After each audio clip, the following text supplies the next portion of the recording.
안녕하세요. 저는 결혼 7년 만에 자유의 몸이 된 30대 여성이에요.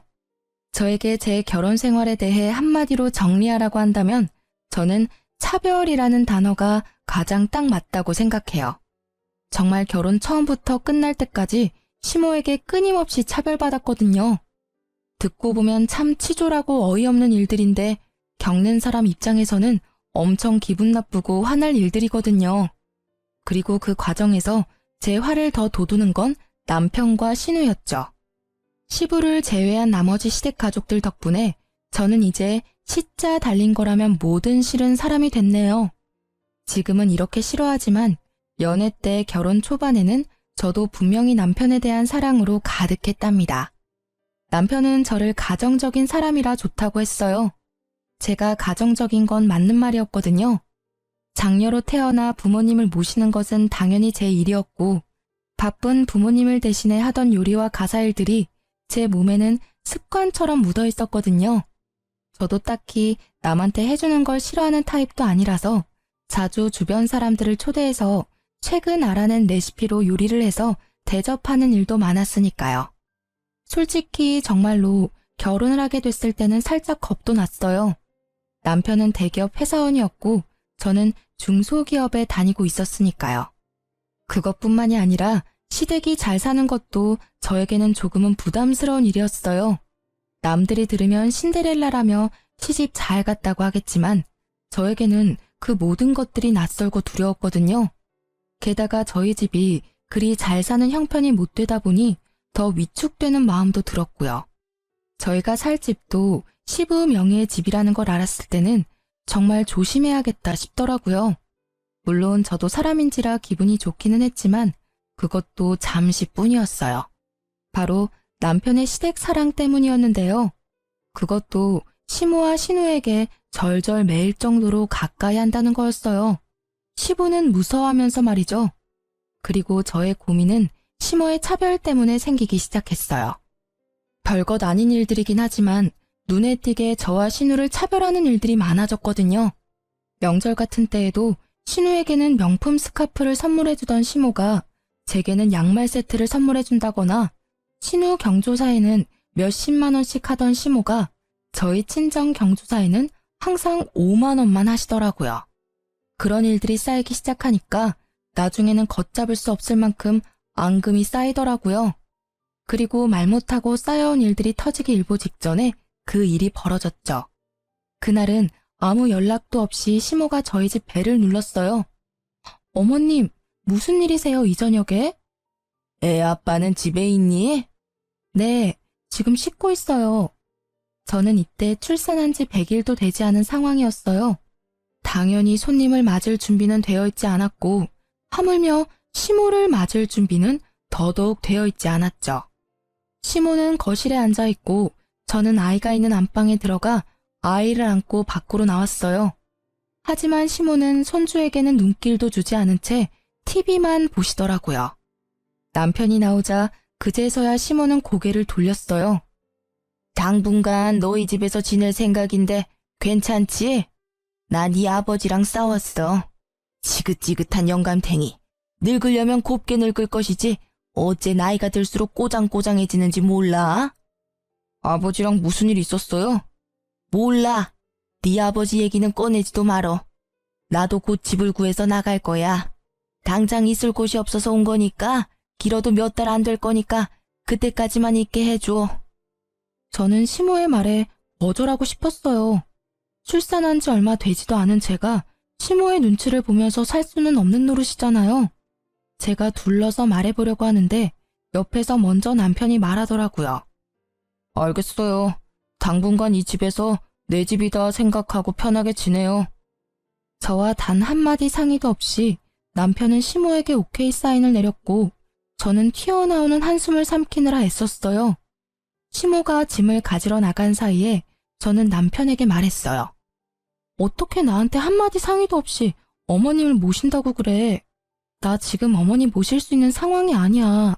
출산 직후에 시집살이라니. 그냥 친정에서 조리하는 게 나을 것 같아. 에이, 뭐 그렇게 신경 쓸 일 있겠어? 엄마도 생각이 있으면 자기 괴롭히지는 않을 거야. 그리고 엄마 밖으로 잘 다니시는 거 알잖아. 당신이 신경 써야 할 일은 크게 없을 거라고.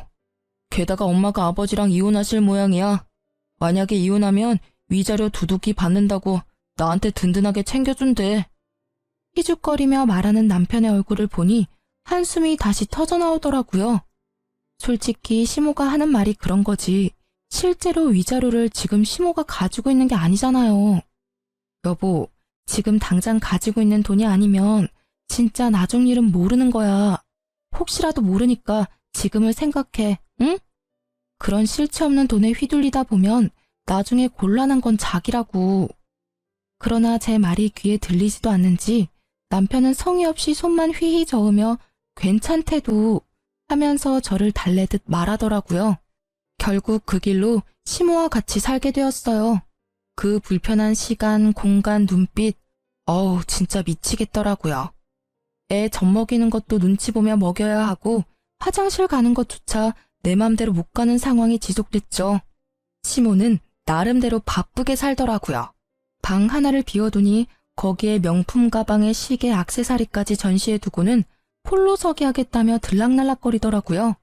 그때부터는 조금 편했어요. 하지만 마주치지 않고 나서는 다른 상황이 또 저를 불편하게 하더라고요.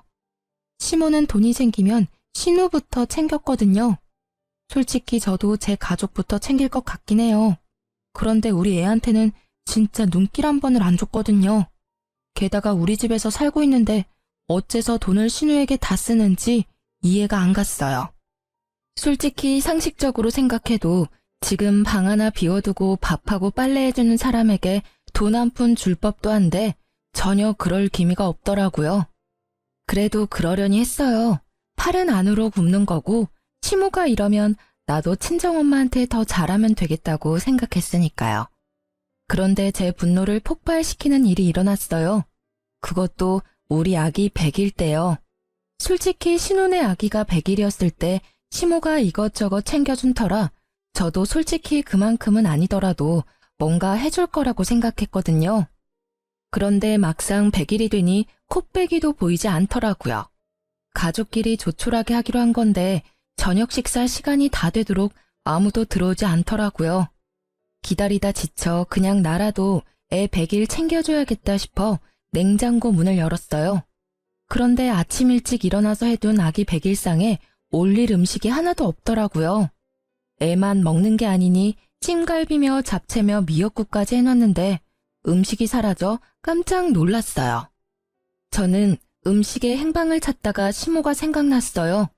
우리 집 냉장고에 손댈 수 있는 사람은 3분이니까요.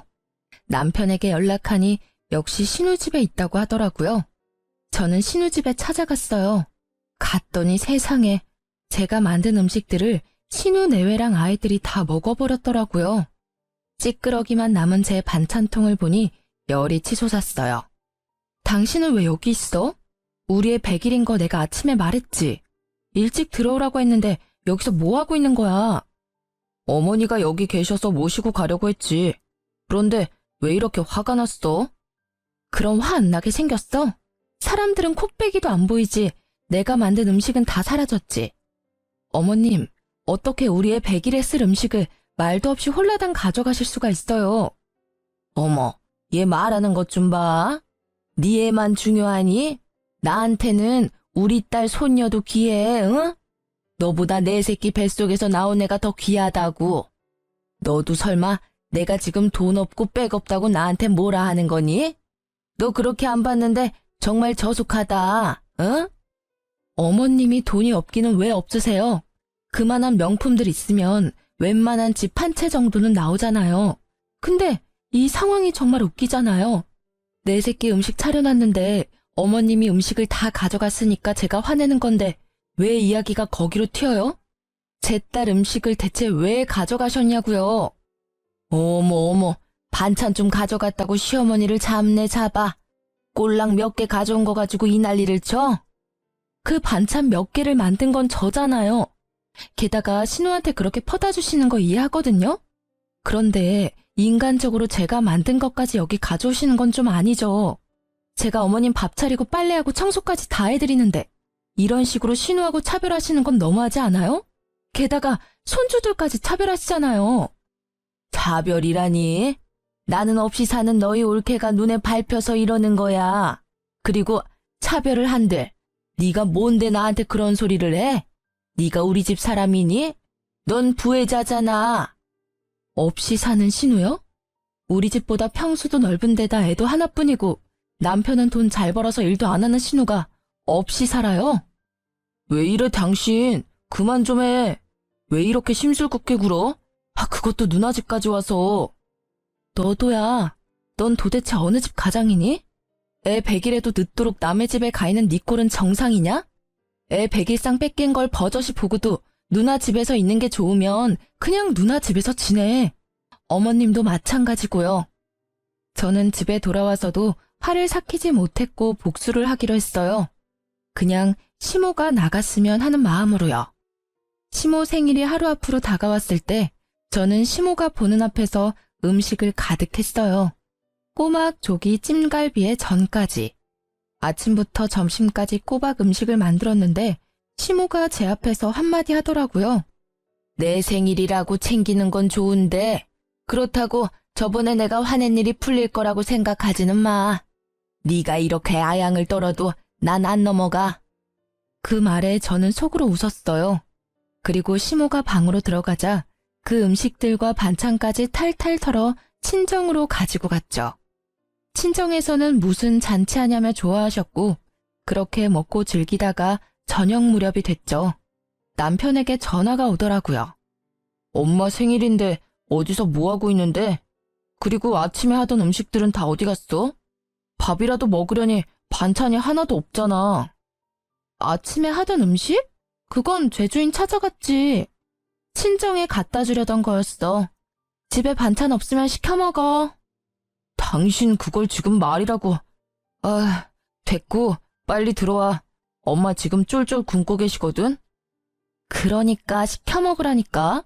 나 오늘 늦게 들어갈 거야. 아니, 아무리 그래도 시어머니 생일에 생일상도 안 차리는 며느리가 어딨어?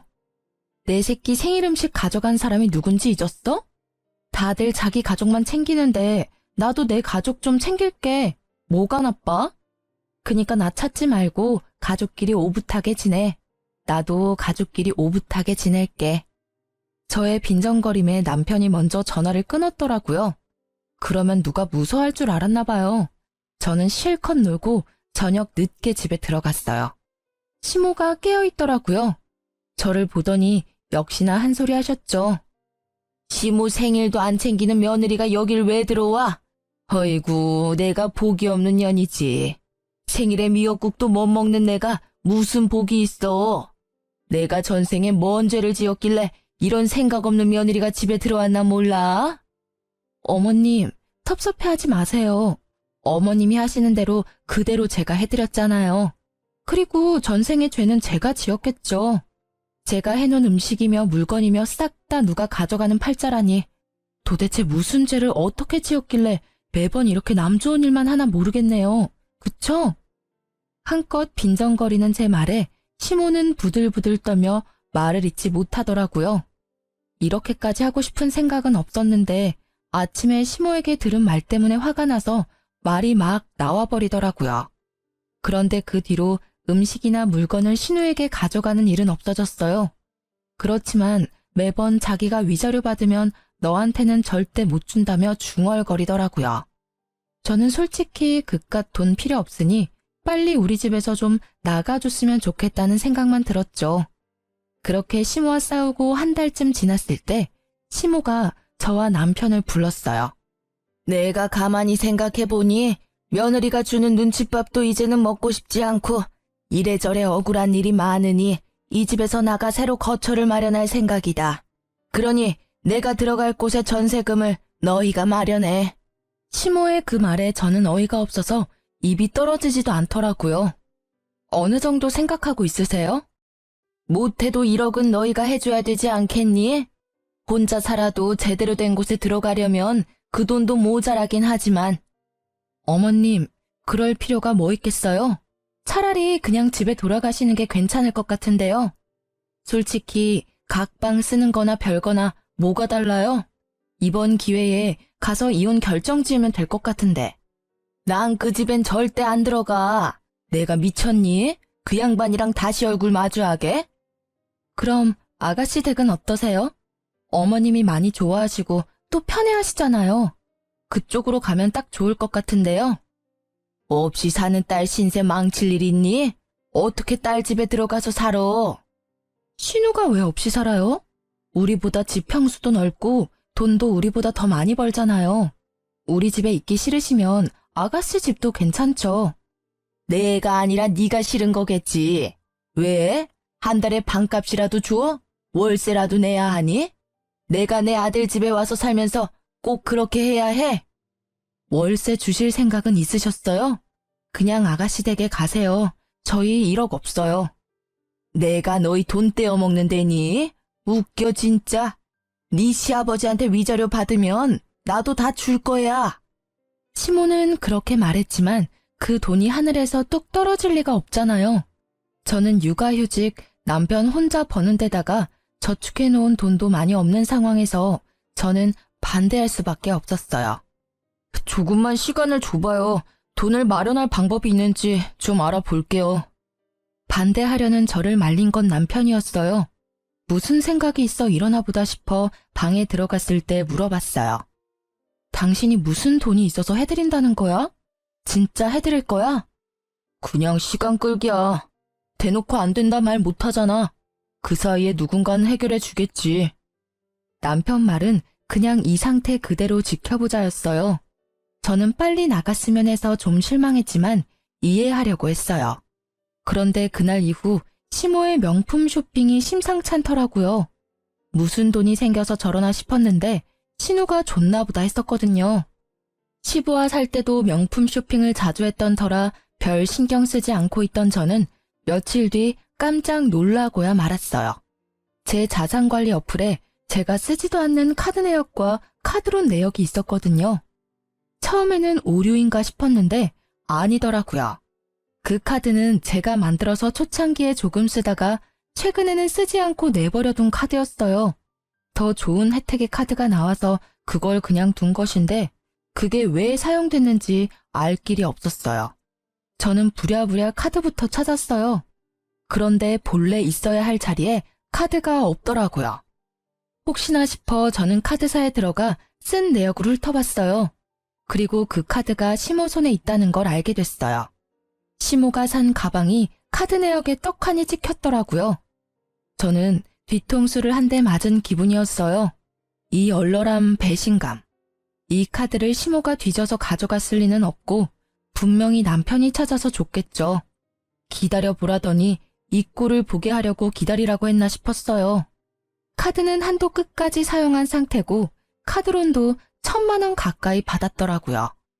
저는 열이 받아서 시모를 찾아 신우집까지 갔어요. 들어가는데 남편 신발이 거기 있더라고요. 이놈은 또 여기 왜 와 있는지. 그치만 잘 됐다는 생각이 들었어요. 한 번에 싸잡아 추궁할 수 있으니까요. 저는 시모에게 가서 말했어요.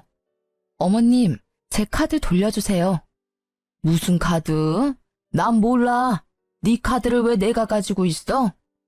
그래요? 알겠어요. 저는 시모의 말에 당장 폰을 들어 어디론가 전화를 걸었어요. 네, 안녕하세요. 카드 정지하려고 하는데요. 네, 모르는 사람이 카드를 쓰고 있어요. 도둑 맞았나 봐요. 제가 내용을 다 말하기도 전에 시모가 제 전화를 획 뺐더라고요. 왜 네 맘대로 카드를 정지해? 어머님은 모르신다면서요. 그리고 제 카드 제가 왜 정지를 못 시켜요? 어머님이 가져가신 게 맞잖아요. 이번에 나온 카드비 어떻게 정산하실 거예요?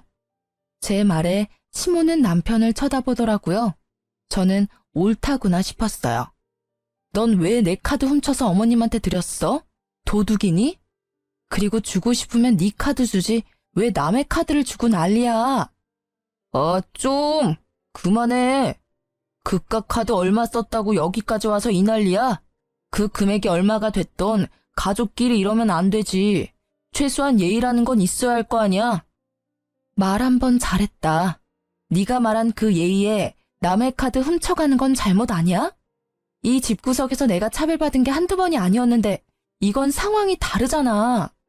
그 카드값 못 갚으면 내가 어떻게 되는지는 알아? 신용도 팍팍 떨어져서 신용불량자 되면 네가 책임질 거야? 내주면 되잖아. 얼만데? 1,400이다 이놈아. 카드값이 400에 카드론이 1,000이야. 제 말에 남편이 깜짝 놀라 시모를 쳐다보더라고요. 위자료 나오면 다 갚아줄게.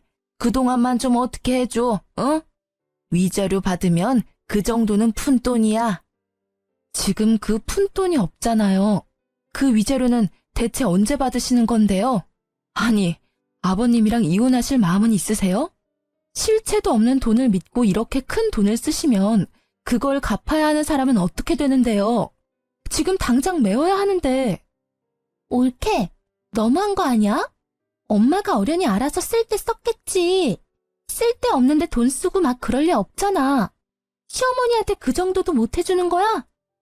거드는 시누의 말에 저는 열이 한 단계 더 올랐어요. 그런데 머리는 더 차분해지더라고요. 그럼 아가씨가 카드값 내시면 되겠네요. 어머님이 사용하시는 돈의 절반이 아가씨 댁에 돈 쓰는 거잖아요. 그러니까 아가씨한테 받을게요. 그럼 될까요? 아니, 왜 그걸 나한테 받아? 올케 진짜 상식 없는 사람이네. 이보세요. 그거 난 한 푼도 쓴 적 없거든? 그러니까요. 그렇게 어머님 편 들고 싶으시면 아가씨 돈으로 카드값을 갚고 하시라는 말이에요. 솔직히 어머님 위하신다면 그 정도 가능하잖아요. 이거 봐요. 아무도 이 카드비 안 내준다고 하잖아요. 몰래 카드 가져가 놓고 카드비는 저한테 다 맡길 생각이었던 거잖아요. 그 말에 아무도 대답을 못 하더라고요. 저는 진짜 화가 너무 났어요. 카드를 준 남편도, 카드를 쓴 시모도, 카드로 혜택을 본 신우도. 저는 좋은 생각이 났어요. 이때쯤에는 2판 4판이고 이혼을 생각하고 있었기에 그냥 막 나가기로 했거든요. 어차피 긁은 사람은 어머님이시니까 어머님이 카드값 갚도록 할게요. 그 말에 시모가 멀뚱멀뚱 쳐다만 보더라고요. 제가 하는 말을 못 알아들으시더라고요. 아니, 자기는 낼 생각이 없는데 지가 저런들 무슨 상관이야? 이런 표정이었죠. 저는 그런 시모의 표정을 뒤로 하고 남편에게 말했어요. 곧 이혼 서류 갈 거니까 알아서 해. 남편이 뒤에서 소리쳤지만 저는 무시하고 집으로 돌아왔어요. 집에 돌아와서 제가 한 첫 번째 일은 시모 방에 있는 명품 액세서리와 시계, 가방을 싸그리 담는 거였어요. 그리고 그걸 다 전당포로 가져갔어요. 요새 젊은 사람들이 고가의 전자기기나 명품 가방을 맡기고 돈을 빌린다고 하더라고요. 저도 그렇게 전당포에서 돈을 빌렸어요. 그것들을 다 맡기니 카드값보다 좀 더 나오더라고요. 명품 가방 같은 건 원래 그렇게 크게 쳐주지는 않는데요. 시간이 지나면 또 값이 떨어지기도 하니까요. 다 팔고 나온 전당포 앞에서 저는 카드사에 전화해서 카드빚부터 싹 다 갚아버렸어요. 그리고 홀가분한 마음으로 집으로 갔죠. 집에 갔더니 시모가 흥분해 있는 상태더라고요. 이제껏 이런 모습은 본 적이 없을 정도로요. 그 모습을 만든 게 저라는 사실에 참을 수 없이 통쾌해서 웃음이 났지만 꾹 참았어요. 너 미쳤니? 미치지 않고서야 어떻게 남의 물건을 가져다가 함부로 팔 수가 있어? 내 물건 다 어디 갔어? 어디 갔냐고? 걱정 마세요. 그 물건들 다 전당포에 맡겼어요. 그리고 받은 돈으로 카드값 다 갚았고요. 1,400만 원 들고 가시면 그대로 찾을 수 있을 거예요. 다행이죠? 최소한 다시 되돌려 받을 수는 있으실 테니까요. 뭐? 이 피도 눈물도 없는 년, 어떻게 그걸 다 가져가서 맡길 수가 있어? 내 물건을 마음대로 가져갈 권리가 너한테 있어? 그럼 제 카드 마음껏 쓸 수 있는 권리는 어디 있었는데요? 피도 눈물도 없어요. 그 말 그대로 돌려드릴게요. 어떻게 육아휴직 중인 며느리 카드 펑펑 쓰고는 안 갚을 생각을 하세요? 저와 시모가 싸우는 걸 보자 남편은 제 손목을 붙잡더니 이야기 좀 하자고 돌려 세우더라고요. 너 진짜 너무하다. 이혼 이야기도 그렇고 어머님 일도 그렇게 이렇게 일방적으로 모든 일을 해결하려고 해. 내가 알아서 다 해결했을 텐데 왜 일을 크게 벌려? 네가 더 너무하지. 네가 하는 말은 다 너 스스로한테 해야 하는 말 아니야? 누가 들으면 고해성사인 줄 알겠네. 그렇게 시모와 신우가 좋으면 그 집 가서 살아. 여기 있는 처자식 다 무시하는데 네가 아빠고 남편이야? 해결? 하, 네가 뭘 해결해 줄 수 있는데? 아까 그럼 카드값 누가 갚아줄 거냐고 물었을 때 왜 대답도 안 했어? 갚을 생각이 없었으니까 그랬던 거 아냐? 가족이잖아. 당신이 힘들면 나도 도와주려고 할 거야. 이번 일도 그래. 힘든 엄마 생각해서 한 일이야. 그걸 왜 그렇게 비꼬아서 생각하는 건데? 그건 네 생각이겠지. 비꼬아서 생각한다고? 너는 그럼 상식적으로 생각을 좀 해. 솔직히 나는 이혼? 소송으로 가도 상관없어. 난 잘못한 거 하나 없으니까. 내 카드 몰래 가져다 심어준 당신 잘못이 더 크거든. 그러니 당신이 나한테 위자료 주는 건 정해진 결과야. 그러니까 당신이 어머님 잘 모시고 살아. 나는 소송 진행하는 동안 친정 갈 거니까. 그 마지막 말을 듣고서야 남편의 정신이 돌아오는 듯 보였어요. 그 눈빛에 당황함이 가득했거든요. 제가 없으면 누가 시모 밥하고 빨래해줘요? 시모는 시부집에서 가정부가 해주는 대로 살았으니 살림은 하나도 모르거든요. 잠깐만. 당신이 집 나가면 누가 어머니를 모셔? 안 돼. 이혼은 절대 안 돼. 내가 이혼할 만큼 잘못한 건 아니잖아. 잘 생각해봐. 아버지랑 어머니 이혼하면 위자료 빵빵하게 나와. 우리한테도 얼마 떨어지겠지. 근데도 진짜 이혼할 거야? 난 돈 필요 없어. 지금 당장 가정부가 필요하면 용역업소에 연락해. 저는 그렇게 말을 던지고는 그 자리에서 바로 시부에게 전화했어요. 아버님, 찾아뵙고 말씀드려야 하는데 지금 경황이 없어서요. 저희 부부 이혼하려고요. 제 전화에 시부는 가족 전원을 집으로 부르셨어요.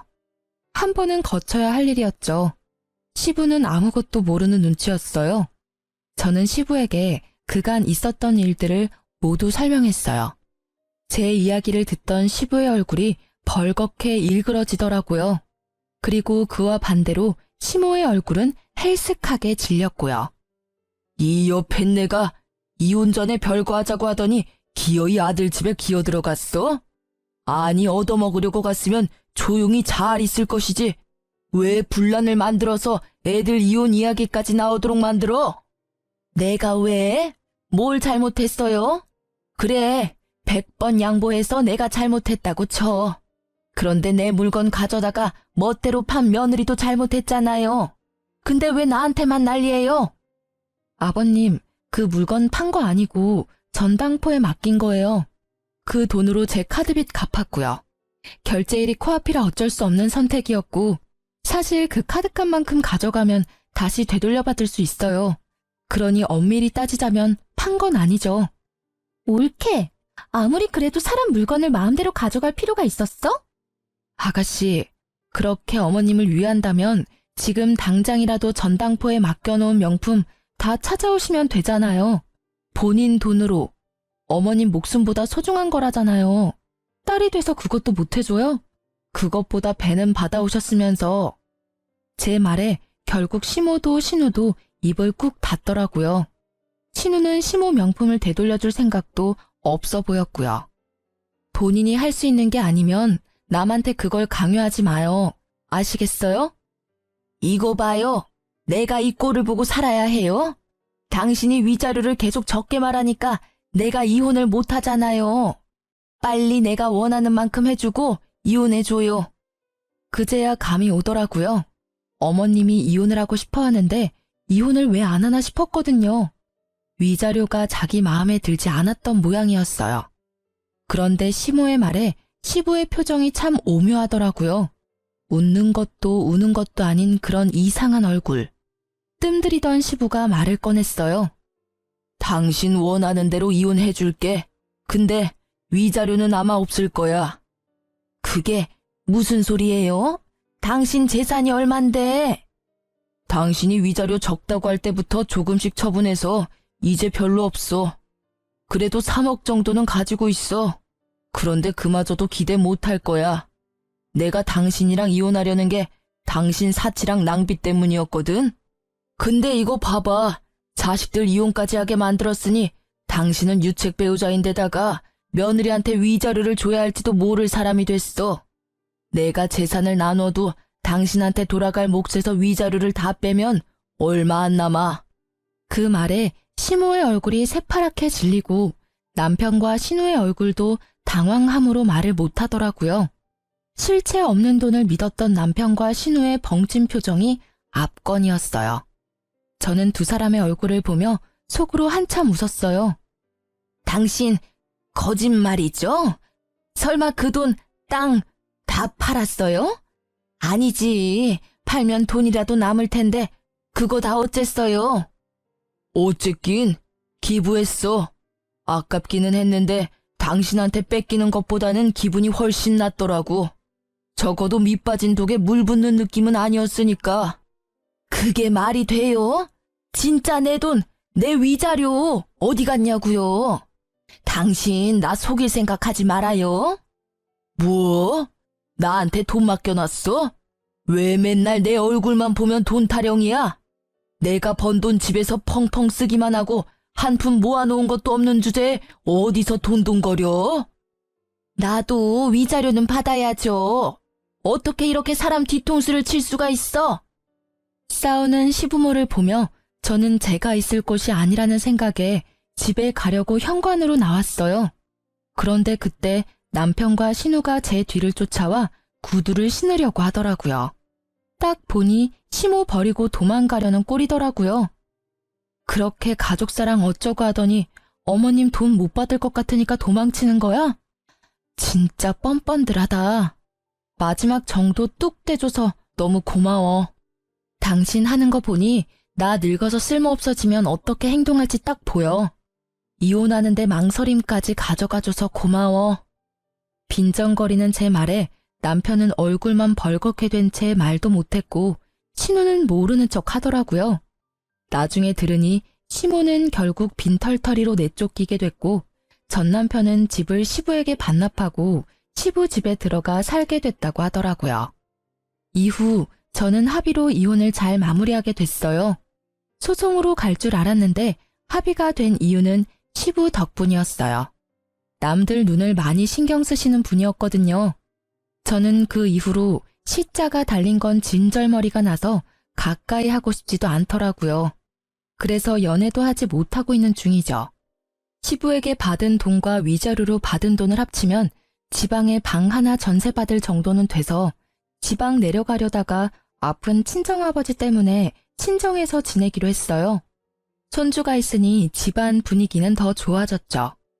이혼한 지 3년이 지났을까요? 그해 가을 추석을 앞두고 친정아버지의 지병 때문에 아버지를 모시고 병원을 방문하게 됐어요. 그리고 그곳에서 전 시모와 전 남편, 전 신우와 마주쳤어요. 상대방은 우리가 온 건지도 모르고 싸움에 한창이더라고요.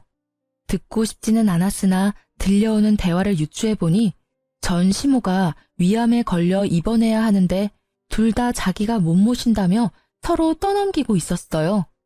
신우는 자기 혼자 사는 집이 아니라 돌볼 수 없다고 하고 전 남편은 시부가 싫어해서 모실 수 없다고 하더라고요. 그 사이에 끼인 시모의 표정이 피곤과 절망으로 절어있는 게 한눈에 보이더라고요. 그걸 보지 못한 채 두 남매는 싸우기에 급급했어요.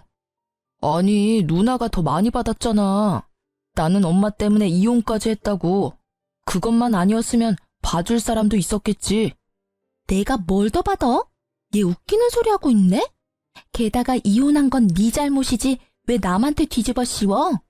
결혼 전에는 나보다 네가 더 많이 엄마한테 받지 않았어? 내가 월세 내잖아. 매달 내는 것도 얼마나 많은지 알아? 얼마 안 되는 월세 내주면서 나한테 생색내는 거야? 그럼 월세 앞으로 내가 낼 테니 네가 엄마 돌보면 되겠네. 전 시모는 두 사람을 피해 조용히 대기석으로 와서 앉더라고요. 바로 저희 옆자리였는데 저희는 신경을 쓰지도 못하더라고요.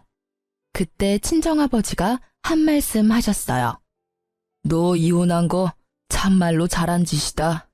저런 집구석에 있었으면 저 심호 간병은 너 혼자 다 했을 팔자 아니냐? 그랬을지도 모르죠. 근데 지금은 저 집 식구 아니잖아요. 그제서야 시모는 저희를 눈치챈 듯 하더라고요. 순간 깜짝 놀라던 얼굴이 곧 팔짱을 낀 아버지와 저를 보더니 부러움으로 물들어가는 게 보였어요. 큰 병 얻은 건 유감입니다만 긴 병에 효자 없는 거 아시지요? 본인 앞날은 본인이 잘 챙겨야 하겠네요.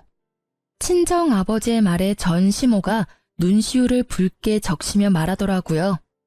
그러게나 말이에요. 내가 무슨 짓을 했는지. 며느라가 내가 참 잘못했어.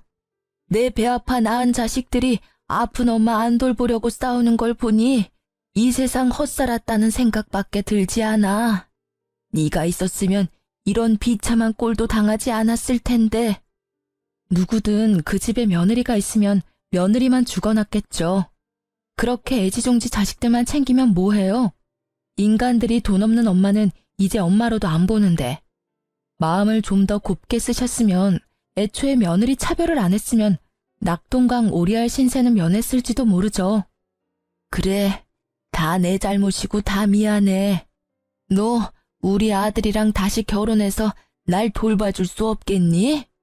이러다 진짜 요양병원에 죽을 때까지 갇혀 지낼지도 몰라. 시모의 말에 먼저 반응한 건 친정 아버지였어요. 끔찍한 소리 그만하세요. 이게 무슨 경우 없는 소리입니까? 예? 남의 귀한 딸 데려가서 흠집 내놓고 만신창이 만든 거 사과는 못할 망정 이제와 제 몸 아프다고 우리 딸한테 수발 들라고 하는 게 말이 되냐고요. 세상에 어이가 없어서. 그쪽 집안에서는 우리 딸이 눈에 못 미쳐도 우리 집에서는 곱게 자란 귀한 딸이라고요. 사람이 염치라는 게 있으면 말이야 저런 소리를 하지 말아야지.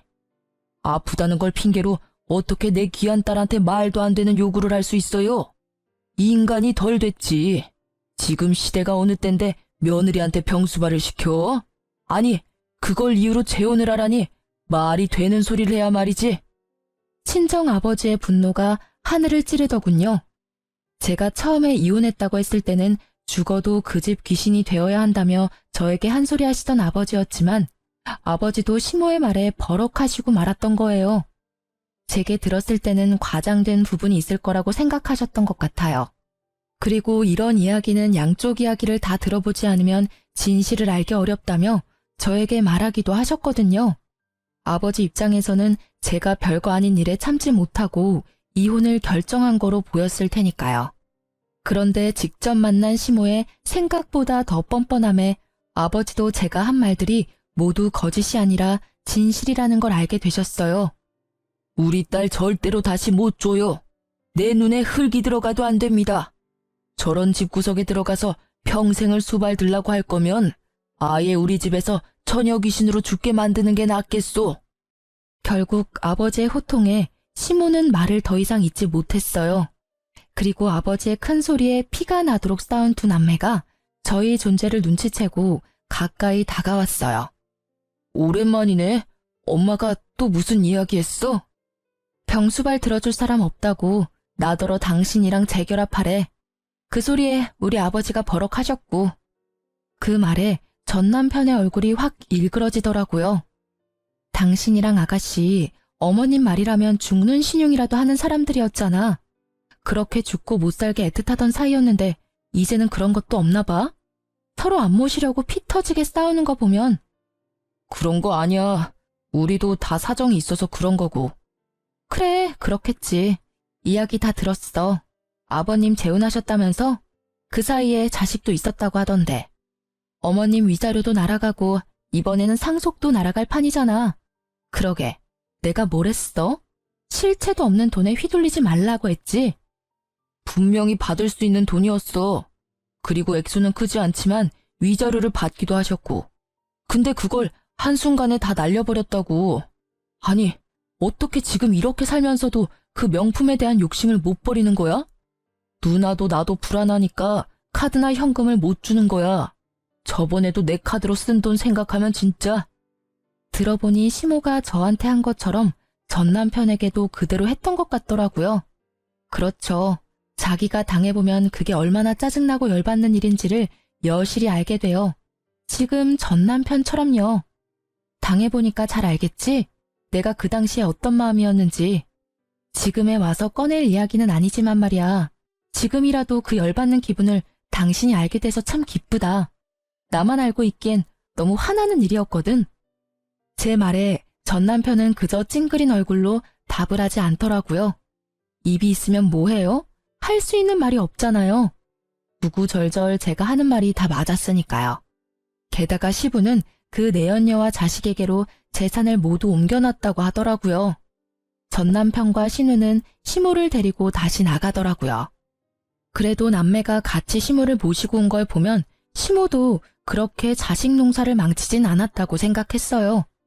그런데 몇 달 후에 들린 소식을 들으니 제 생각이 잘못됐다는 걸 알게 됐어요.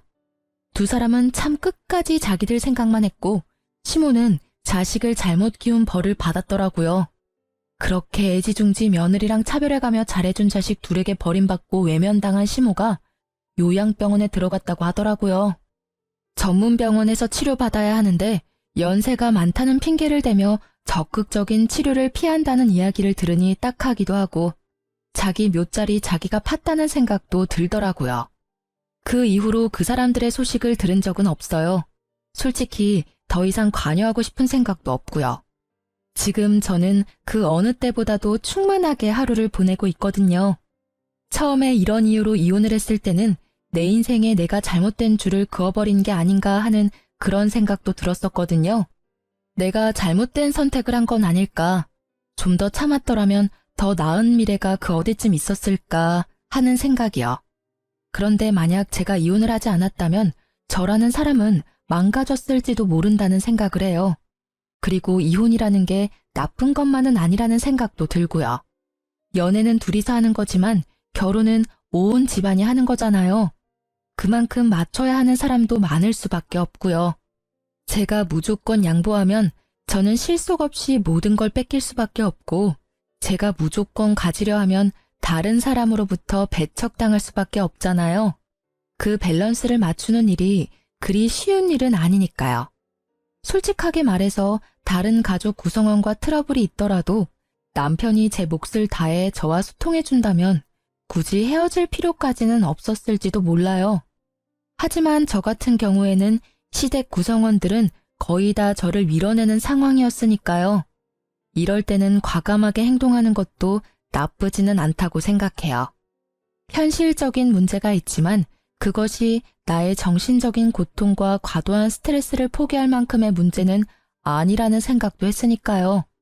그 당시 저에게는 나부터 살고 봐야지라는 이기적인 마음이 있었지만 아무도 저를 위해주지 않는 그곳에서는 저라도 저를 챙길 수밖에 없었어요. 그리고 그 결과 저는 새로운 삶을 살고 있는 거죠. 예전만큼 풍족하진 않아도 제가 하고 싶은 걸 하고 제가 하기 싫은 건 하지 않는 생활만으로도 마음이 편하고 만족스러워요. 이렇게 제 이혼 과정에 대한 이야기를 하고 있으면 지금은 지인들과 농담도 하고요. 한동안은 이혼, 돌싱 이야기만 들어도 스트레스였는데 말이죠. 지금은 이렇게 사연글을 보낼 정도의 소재거리 정도가 된 거죠. 제 글을 읽고 함께 즐겨주신다면 저도 기쁘답니다. 이렇게 긴 글을 쓰는데 어색한 점도 있었지만 함께 나누고자 하는 마음으로 써보았어요. 읽어주신 분들 모두 감사의 마음을 전합니다.